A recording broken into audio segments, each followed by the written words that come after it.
Nagsusubaybay ako nitong impeachment trial at mabuti na lang at nasabi ni Senate Impeachment Court Presiding Officer Opo. Chis Escudero Yahoy! yung mga pinagsasasabi ng mga parties, lalong-lalo na yaong prosecution Ayan. ay hindi po tama sapagkat ito ay sub judice. Ang konsepto ng sub judice ay ito, kapag merong pending case sa kahit na anong korte, Opo. hindi ka dapat nagsasalita sa publiko ng mga bagay na maaring maka-impluwensya ng korte regarding the merits of the case. Etong mga prosecution, pagkadadaldal Alam mo kasi, kapag ikaw ay wala sa lugar pagdating sa kaso, ang ebidensya ay mahina, etc., etc., dinadaan mo na lang sa trial by publicity. Tsaka Katulad yung si pananakot. Lorna Kapunan, sasabihin niya, kung walang kasalanan, ba't ay magpakita? Walang logic dyan Yung sinasabi ni Ping Lacson na contrary to common sense, yun ang sinasabi ng prosecution. Saan ka nakakita, ayaw magpakita, may guilt na. Nag-attach na ang guilt. Kaya nga may presumption of innocence at saka right to remain silent Yun. Ngayon, kung hindi ka abogado at sabihin mo yon, baka mapapatawad ka pa. Pero kung abogado ka, you cannot feign innocence of these principles. First year law, tinuturo na yan Oo. Hindi mo alam. Alam mo yan, pero gusto mo manggulang. Wala kasi ebidensya. Diba? Kaya nga sabi ni VP Sara, ang kinakailangan ay ebidensya, Yun. hindi daldal. Di ba? Oh, that's a problem. Puro political theatrics ang sabi niya, katulad ng isa. Opo. Napaka-OA. Akala mo nasa teleserye siya. Hindi po ganun Baka kasama Complete yan. with makeup. Di ba? Attorney, kasama yata yan sa Bendalo. Yun ang reason. Complete with makeup. Gusto pala mag-artista, hindi po yun ang venue. So, bakit pwedeng stepping stone yan? Di ba? Sa pag-aartista, baka madiscover Kasi wala na naman si Ben David di ba? Hindi! Kaya Bendalo diba? na. Ayan na. Kapatid ni Ben Dalo yun. Si Ben David. Yun lang. Di ba? Si Ben David, si Ben Dalo. Pero hindi naman siguro kasama roon si Ben Tulfo, di ba? Hindi. Kasama si Ben Tulfo roon, iba naman yun. Diba si Ben Tulfo? Oo. Malaki yun. Okay, bakit malaki? Matangkad. Oo. Anong koneksyon sa Ben Dalo? Saka kay Ben David. Bakit malaki rin si Ben David? Kaya ang hamon ni Pangulong Sara Duterte na isang abogado rin, patunayan nyo. Hindi yung guilty siya kasi ayaw siyang sumipot. Hindi naman po obligasyong sumipot ng kahit sinong pinagbibintangan. Nasa konstitusyon po yan. Oo, meron pang papaluin kita. Yung mga ganun bang tirada, hindi po nakakatulong. Oo. May pananakot. At saka, alam nyo ngayon, nakakatawa Yung mga miyembro ng House, hindi po nagpo-prosecute Di ba noon, ang prosecutor mismo mga miyembro ng House? Opo. Oo, nung panahon ni ERAP, sina Joker Arroyo, mga miyembro mismo ng House yun. Opo. O tingnan natin pag-aralan natin bukas na noong panahon ni ERAP, talaga mga miyembro ng House. Oh. Ngayon, wala. Pinauubayan naman sa mga private lawyers. Na mga OA Oo. Natatawa na lang ako Yung quality ng prosecution medyo bagsak ng konti. Para sa akin Di ba? Hindi, may mga foreigner nga nag-insulto na sa atin sa nangyayari ngayon. Oo nga Because of that, nakakahiya. Actually, Katulad niya, ang gagawin mo, sasabihin mo, scam. Di ba? Bago nakikiloko naman yung ibang mga senador. Kasasabi lang that witnesses na should hindi not be pwedeng treated ganun. that way. Korte kayo Yan ay Senado. There is supposed to be dignity. O pagkatapos, sasabihin nyo, stupid, walang common sense. Ano ba naman mga tirada yan? At saka bakit sila Oo. parang sila, mga siga? Yung wordings Kaya na nga, ginagamit na bakit ba pansiga. namumuli sila? Professional kayo, di ba? Professional sila dapat.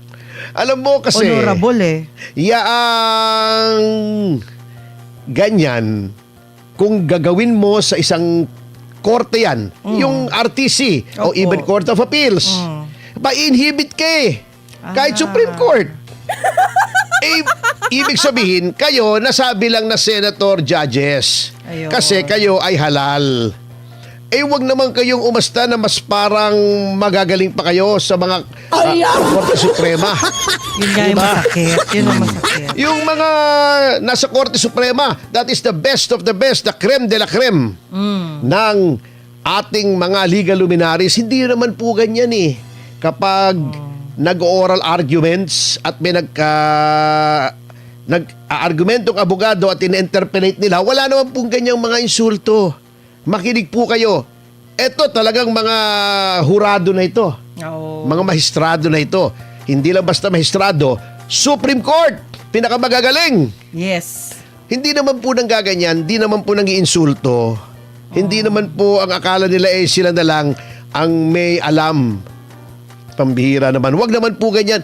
Nasisira po yung dignidad, nasisira yung reputasyon ng Senado sa ginagawa nyong yan. At pinapakita nyo yung inyong bias. Di ba daldal ng daldal yung iba na mga pinklawan?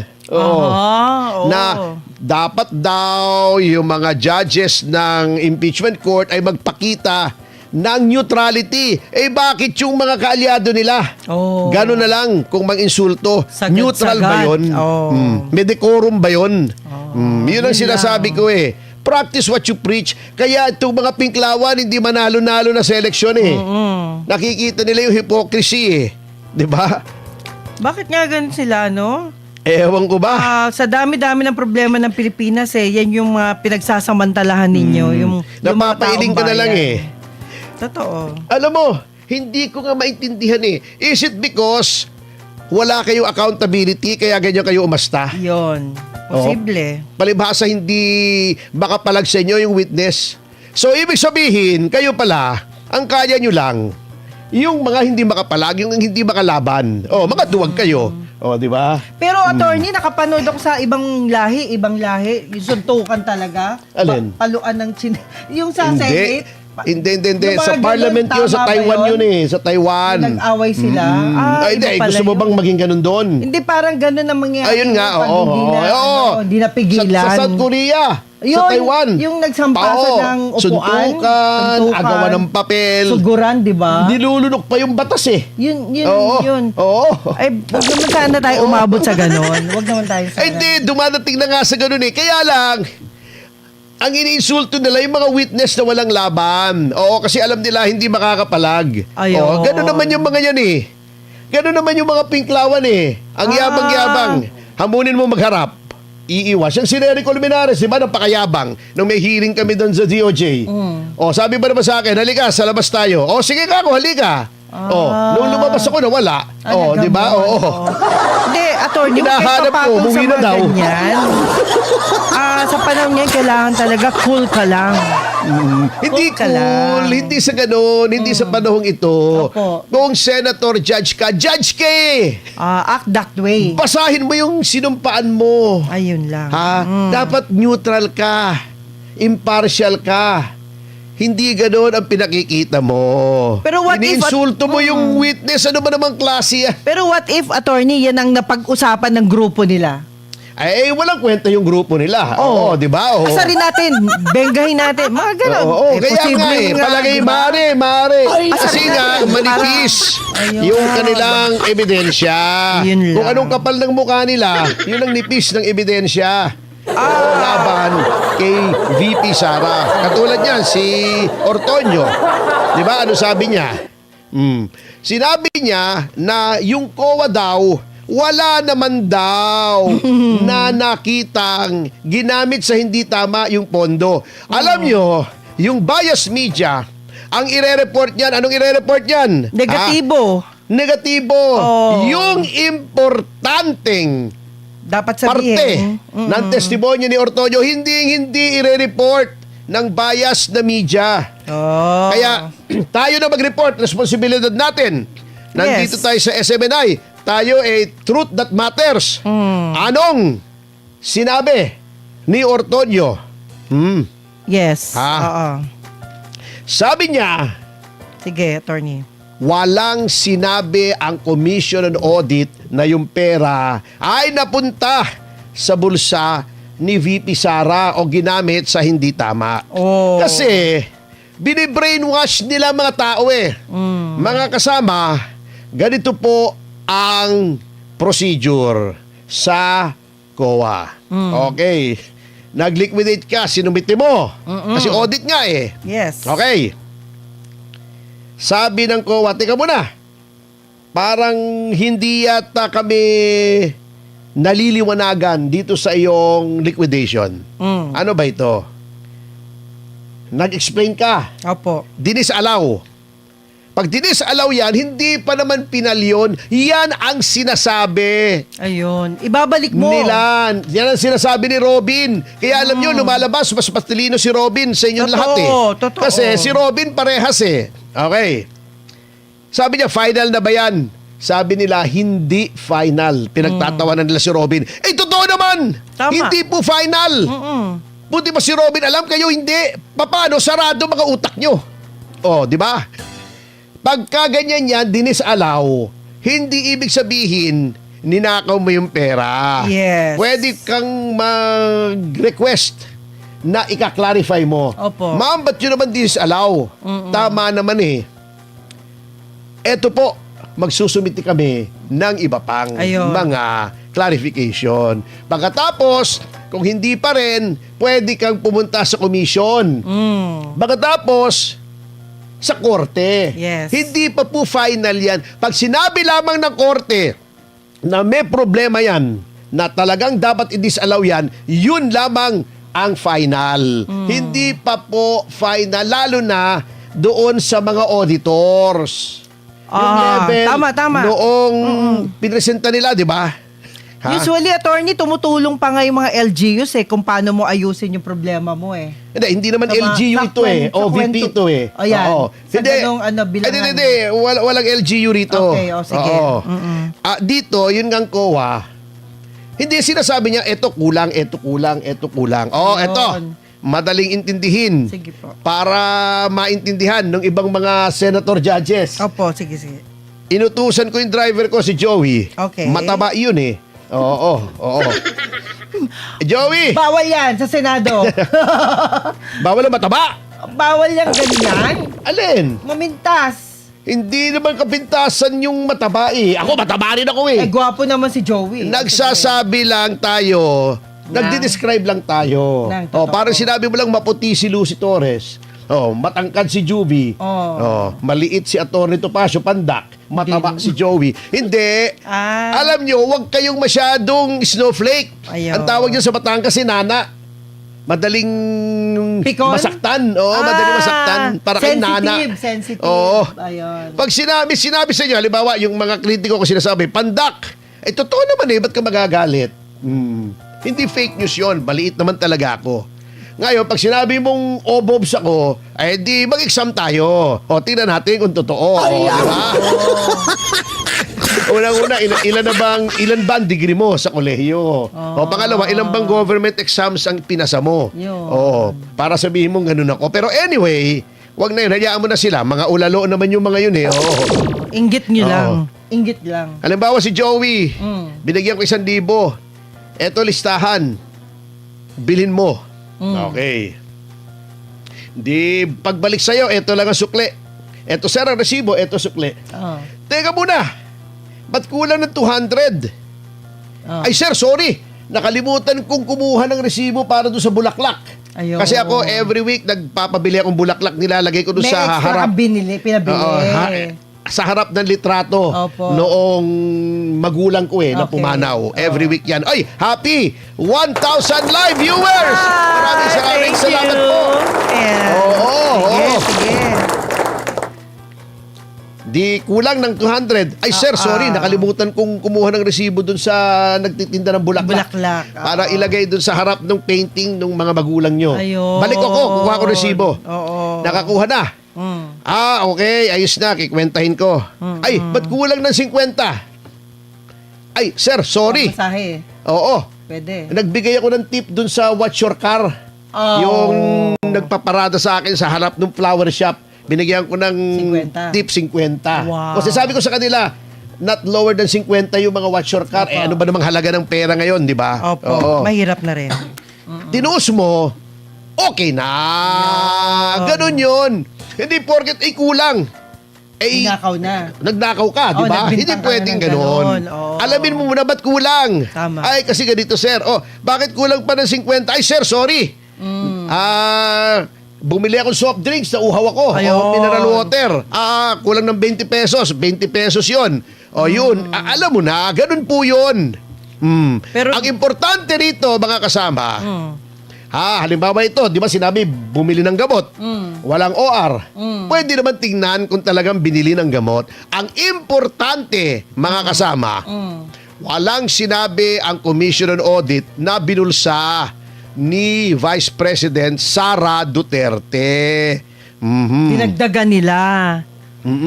Kayo po investigador, pero wag sanang magdagdag. At sinabi, yung 2022 daw, yung notice of suspension na hindi pa naman final, ang nakalagay doon, hindi naman na binulsa yung pera, kundi, ay, pakipaliwanag nga kung bakit ganito, ganon.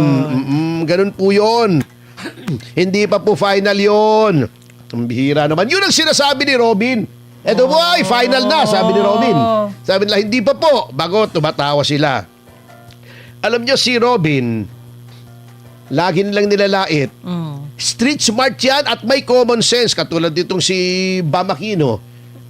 Sinasabi pang Aquino pa siya. Wala rin sa lugar ang sinasabi. Di ba, diniscuss ni Robin Opo. na, tika muna, Parang napahiya. di ba nung panahon ng revolusyon may mga alias din, di ba? Yung Laambini, di ba? Oo, yung si Plaridel. Tama. Si Si Gabriela. Gabriela. Hindi, Gabriela, pangalan yun eh. Gabriela silang yun eh. Hindi, Totoong pangalan yun eh. ginagamit din yun. Hindi. Si Sara Ilago lang gumagamit doon. Pinang naniniwala ka ron kay Sara Ilago. King ko yun eh.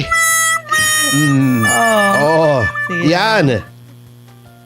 Sabi niya, gumagamit naman talaga ng alias kung may kinukubli ka. Tama. At pagdating dito sa confidential funds, dahil nga mga informante yan,